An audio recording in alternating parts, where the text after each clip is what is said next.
mereka selalu mencari celah-celah, selalu mengelak ke sana kemari untuk menyalahkan Ahlussunnah wal Jamaah. Enggak bisa, karena orang Ahlussunnah wal Jamaah itu cerdas-cerdas semua, dalilnya lengkap semua. Kalau Anda dalilnya kan cuma satu, kullu bid'atin dhalalah. Kalau kita Ahlussunnah wal Jamaah banyak dalilnya. Nah.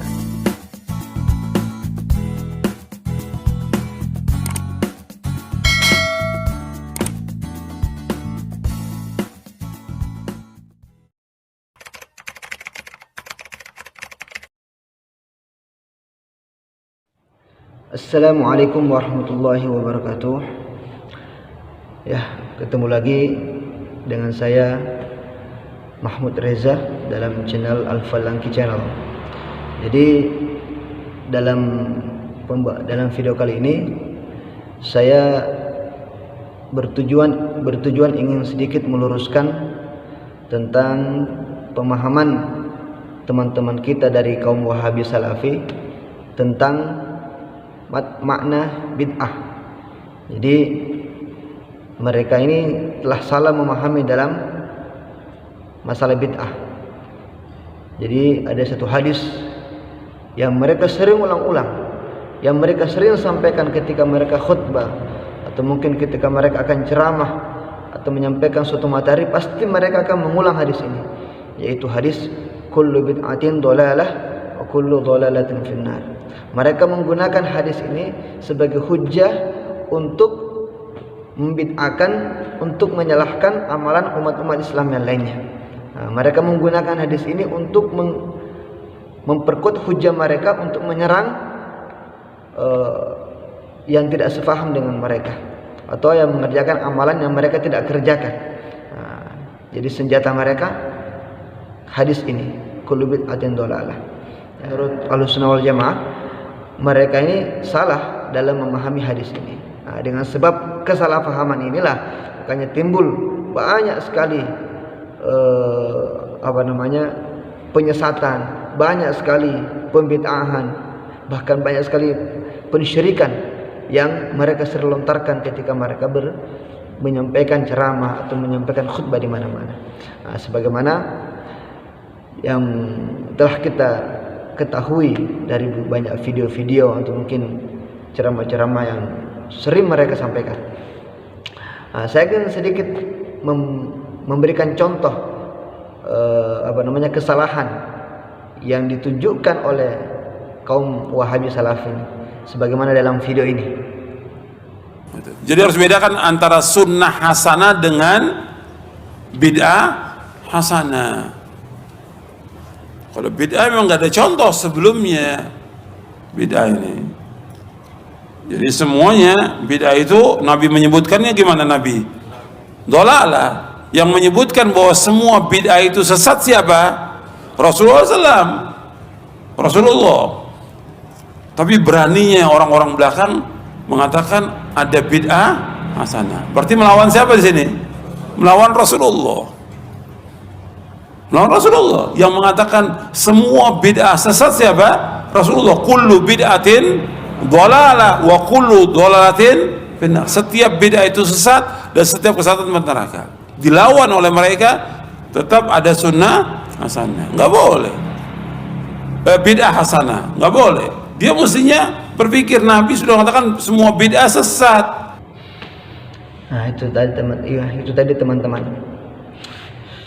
Nah, jadi jelas sekali ya dalam pernyataan Wahabi tadi, jelas sekali bahwasanya dia salah kaprah. Dia salah kaprah dalam memahami teks hadis kullu bid'atin dhalalah. Dia memahami secara tekstual tanpa ikut pemahaman ulama-ulama salaf sebelumnya. Nah, namanya aja salafi, tapi sebenarnya pemikirannya itu bukan salaf. Pemikirannya itu khalaf. Dangkal sekali pemikirannya. Padahal ulama mengatakan man kathura ilmuhu kathura afuhu. Barang siapa yang banyak ilmunya maka dia banyak memaafkan. Kalau banyak menyalah-nyalahkan berarti ketahuan ilmunya itu sedikit, ilmunya itu dangkal. Nah, begitu. Jadi kita kembali ke pembahasan masalah bid'ah tadi. Jadi dia tadi menyampaikan hadis kullu bid'atin dhalalah. Jadi sebelum kita masuk ke pembahasannya, kita harus memahami dulu makna daripada kullu bid'atin dhalalah itu sendiri. Yang pertama kullun. Kullun itu bukan yang di dalam hadis ini bukan makna semua. Bukan bermakna semua. Tapi di sini hanya bermakna kebanyakan. Bermakna kebanyakan, bukan semua. Jadi lafaz kullu itu tidak mesti diartikan semua. Kadang juga bermakna kebanyakan, kadang bermakna sebagian. Nah, begitu. Sebagaimana firman Allah Subhanahu wa taala dalam surat Al-Anbiya kalau enggak salah. Dalam surah Al-Anbiya Allah berfirman, "Wa ja'alna minal ma'i kulla syai'in hayyin." Saya menjadikan segala sesuatu yang hidup dari air. Nah.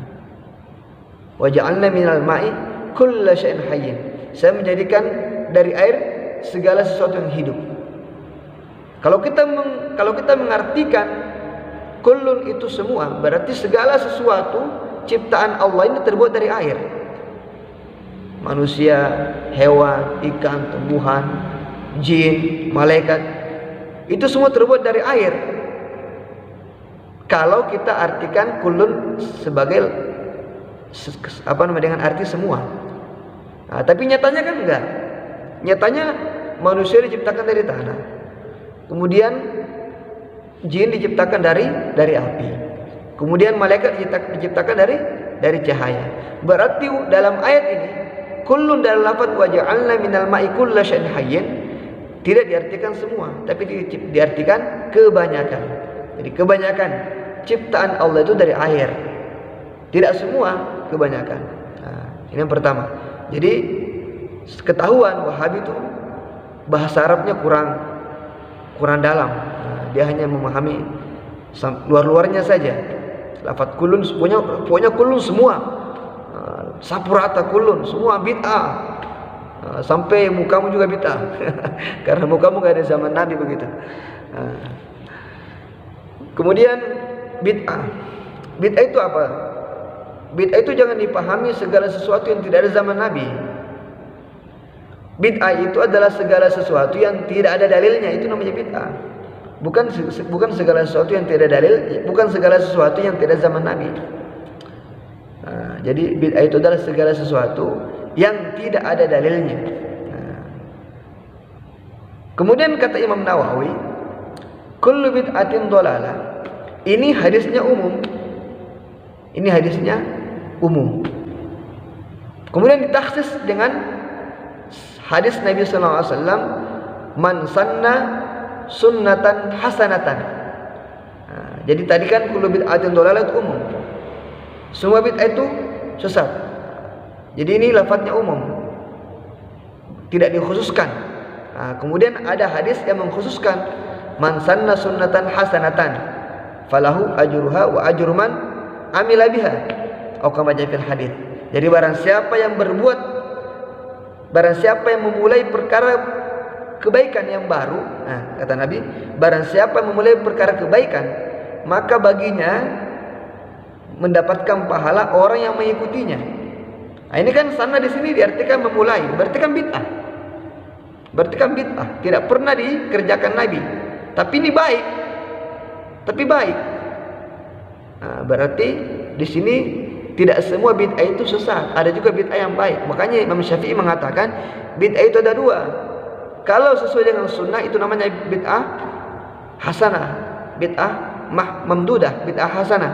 Tapi kalau tidak sesuai dengan sunnah namanya bid'ah madmumah atau bid'ah dhalalah. Jadi Ahlussunnah wal Jamaah tidak meniadakan bid'ah hasanah dan bid'ah dhalalah. Beda dengan kaum Wahabi Salafi. Kalau kaum Wahabi Salafi tidak ada namanya bid'ah hasanah, tidak ada namanya bid'ah dhalalah. Semua bid'ah adalah sesat. Nah, kalau kita Ahlussunnah wal Jamaah tidak. Ada juga bid'ah hasanah, ada juga bid'ah dhalalah. Jadi kalau ada dalilnya, kalau bid'ah tadi ada dalilnya, berarti itu hasanah, boleh dikerjakan. Tapi kalau tidak ada dalilnya, maka tidak boleh dikerjakan. Nah. Kemudian kalau kita mengartikan kullu bid'atin dhalalah wa kullu dhalalatin finnar, semua bid'ah adalah sesat dan pelakunya akan masuk neraka semua. Kullu dhalalatin finnar, pelaku bid'ah yang dhalalah tadi masuk neraka semua. Berarti semua yang melakukan bid'ah itu masuk neraka semua menurut mereka. Padahal banyak sekali dari kalangan ulama-ulama bahkan sahabat yang melakukan perkara-perkara amalan-amalan yang tidak pernah dilakukan oleh Nabi. Contohnya siapa? Contohnya Abu Hurairah. Sayyidina Abu Hurairah, beliau mempunyai satu amalan, yaitu setiap selesai berwudu, setiap beliau batal, maka beliau langsung berwudu, dan setelah berwudu dilanjutkan dengan sholat tahiyatul wudu. Nah, Nabi tidak pernah mengerjakan, dan Nabi tidak pernah memerintahkan Bilal untuk mengerjakan sholat demikian. Tapi Nabi bermimpi waktu itu beliau masuk ke surga dan mendengar suara terompah Bilal di surga. Nah, kemudian pagi harinya ditanya, Bilal, amalan kamu apa? Kenapa saya mendengar suara terompahmu di surga? Maka beliau menyampaikan, saya itu amalan saya, Rasulullah. Amalan saya itu setiap batal wudu, kemudian habis wudu saya sholat tahiyatul wudu. Maka kata Rasulullah, inilah amalan kamu yang menyebabkan terompahmu terdengar di surga. Nah, ini kan bid'ah, tidak pernah dikerjakan Nabi, dan Nabi juga tidak pernah perintahkan. Nah, kalau kita mengatakan kullu bid'atin dhalalah, berarti Abu Hurairah neraka berarti. Nah, bahaya ente ini. Bahaya. Nah, kemudian siapa lagi yang mengajarkan bid'ah? Banyak. Abu Qatadah, kalau nggak salah Abu Qatadah itu. Abu Qatadah waktu itu beliau sholat di belakang Rasulullah. Kemudian bukan Abu Qatadah ya. Abu Qatadah ini yang setiap sholat itu bacaan setelah Al-Fatihah Qul huwallahu ahad. Setiap rakaat kedua Qul huwallahu ahad. Qul huwallahu ahad. Rakaat pertama Qul huwallahu ahad. Rakaat kedua Qul huwallahu ahad. Jadi beliau tidak pernah membaca surat lain selain Qul huwallahu ahad saja. Dan Nabi tidak pernah memerintahkan banyak surat lain daripada Qul huwallahu ahad, tapi beliau hanya mengkhususkan Qul huwallahu ahad saja. Maka dia mengatakan, wahai Qatadah, apa yang menyebabkan engkau selalu membaca Qul huwallahu ahad setiap salat kamu? Maka beliau mengatakan, saya cinta kepada surat ini. Maka Rasulullah bersabda, karena kecintaanmu kepada surat itu kamu akan masuk surga. Nah, kurang lebihnya begitu. Ini kan Nabi tidak pernah mengajarkan dan Nabi tidak pernah memerintahkan. Artinya kan ini kan bid'ah, tapi bid'ah hasanah. Nah, kalau Anda mengatakan tidak ada bid'ah hasanah, berarti Abu Qatadah di neraka dong, ya. Nah, kemudian siapa lagi sahabat yang pernah mengerjakan bid'ah? Nah, ada yang seorang sahabat sholat di belakang Nabi yang kemudian membaca doa itidal itu. Ya kan, dan Nabi tidak pernah memerintahkan mengajarkan doa yang itu, tapi Nabi memuji, nah, itu kan. Kemudian Sayyidina Umar beliau mengerjakan suatu amalan yang tidak pernah dicontohkan Nabi dan Nabi tidak pernah perintahkan, yaitu apa? Yaitu beliau mengumpulkan orang sholat tarawih dalam satu tempat berjamaah dan maksudnya 20 rakaat dan berjamaah. Nah, waktu Nabi masih hidup, sholat tarawih itu terpisah-pisah. Ada yang di sana, ada yang di sana, ada yang di rumah, ada yang di pojok masjid, terpisah-pisah. Tapi ketika di zaman Sayyidina Umar, beliau menyatukan jadi satu tempat, 20 rakaat satu tempat. Nah, kemudian beliau mengatakan, ni'matul bid'ah hadhihi. Sebaik-baiknya bid'ah adalah ini. Nah, adalah ini. Berarti menunjukkan bid'ah hasil itu ada. Kalau Anda mengatakan wahai salafi, wahai kaum salafi, kalau Anda mengatakan bid'ah hasanah tidak ada, berarti Anda menuduh Sayyidina Umar ahli neraka, ya toh? Nah, masuk akal kan? Ini pemikiran mereka dangkal sekali. Berarti ilmu mereka itu dangkal. Nah, kemudian di zaman Sayyidina Abu Bakar juga ada bid'ah yang terjadi, yaitu apa? Pengumpulan Al-Quran menjadi satu mushaf. Di zaman Nabi belum ada mushaf Al-Quran. Di zaman Nabi belum ada mushaf Al-Quran. Nah, dulu zaman Nabi itu Al-Quran itu ditulis di atas batu, di atas kayu, di atas kulit onta, kemudian di pelepah kurma. Tidak ada pengumpulan Al-Quran ketika itu. Nanti ketika di zaman Sayyidina Abu Bakar, beliau mengumpulkan Al-Quran atas usulan Sayyidina Umar. Akhirnya dikumpulkanlah semua ayat-ayat Al-Quran jadi satu, namanya Mushaf Al-Quran 30 juz yang kita baca sampai sekarang ini. Jadi Mushaf Al-Quran 30 juz itu bid'ah, tidak ada zaman Nabi. Tapi ini kan baik, ya? Ini kan baik. Kalau Anda mengatakan kullu bid'atin dhalalah, berarti Mushaf Al-Quran itu bid'ah. Bid'ah yang sesat. Dan Sayyidina Abu Bakar masuk neraka dong kalau begitu. Sayyidina Umar masuk neraka dong kalau begitu. Ini kan pemahaman mereka yang keliru. Kemudian banyak ulama-ulama juga yang mengerjakan amalan-amalan yang tidak pernah diperintahkan oleh Nabi, tapi kan ada dalilnya. Ada dalilnya. Seperti Imam Ibnu Hanbal. Beliau ini mengerjakan amalan sholat setiap malam itu sholat 300 rakaat. Nabi kan nggak pernah memerintahkan, dan Nabi juga tidak pernah mencontohkan, tapi beliau mengerjakan. Baik nggak? Baik. Bid'ah nggak? Ya bid'ah karena Nabi nggak mengerjakan. Tapi kan ada dalilnya, berarti bid'ahnya bid'ah hasanah. Berarti benar perkataan Imam Syafi'i bahwa bid'ah itu ada dua. Kalau ada dalilnya namanya bid'ah hasanah, kalau nggak ada dalilnya namanya bid'ah madhmumah atau bid'ah dhalalah, bid'ah sayyi'ah. Begitu. Jadi sebenarnya otak mereka itu yang tidak bisa menerima, karena dalam otak-otak mereka itu ada sesuatu yang mengganjal gitu.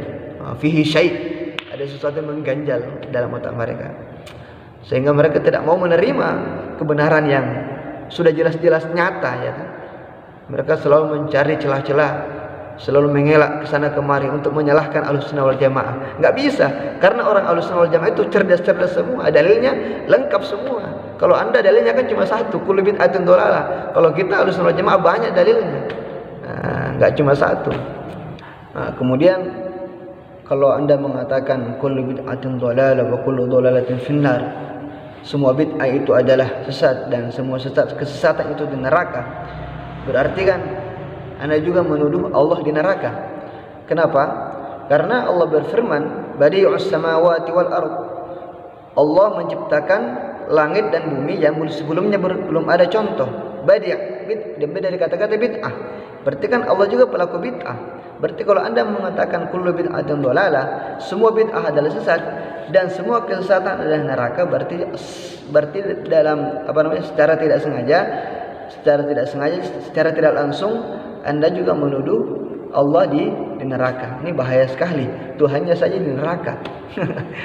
Masya Allah. Jadi teman-teman semua, jangan sampai kita terpengaruh oleh pengaruh paham-paham Wahabisme, Salafi Wahabisme. Ini bahaya sekali, karena pengaruhnya sangat besar dalam kehidupan kita. Bisa nanti kita akan suzon terus kepada orang lain, akan berburuk sangka terus kepada orang lain. Maka saran saya, jangan sekali-kali kita mendekati pengajian mereka. Kalau di tempat kita ada Wahabi yang ingin menguasai masjid kita, yang ingin mengisi pengajian, usahakan cari cara supaya dia tidak mengadakan pengajian di masjid kita. Karena kalau masjid kita sudah diisi oleh Wahabi dan jemaah masjid kita dipengaruhi oleh Wahabi, maka udah tengkar semua jadinya. Nanti ya ini menyalahkan itu menyalahkan ini. Kalau imamnya qunut juga disalahkan, ya bahaya sekali. Maka jangan sampai kita terpengaruh oleh faham Wahabi, dan semoga Allah menjaga kita, menjaga keluarga kita, menjaga umat Islam semuanya dari paham-paham Wahabisme semuanya. Dan semoga yang sudah terkontaminasi dengan Wahabi, semoga secepatnya disadarkan oleh Allah Subhanahu wa taala dan kembali ke jalan yang benar, yaitu Ahlussunnah wal Jamaah. Ya, mungkin untuk kali ini videonya itu saja. Semoga bisa bermanfaat bagi kita semua, dan kalau ini menurut Anda bermanfaat, boleh Anda share, kemudian like dan komen, dan jangan lupa subscribe videonya supaya saya lebih semangat lagi untuk membuat konten-konten berikutnya. Assalamualaikum warahmatullahi wabarakatuh.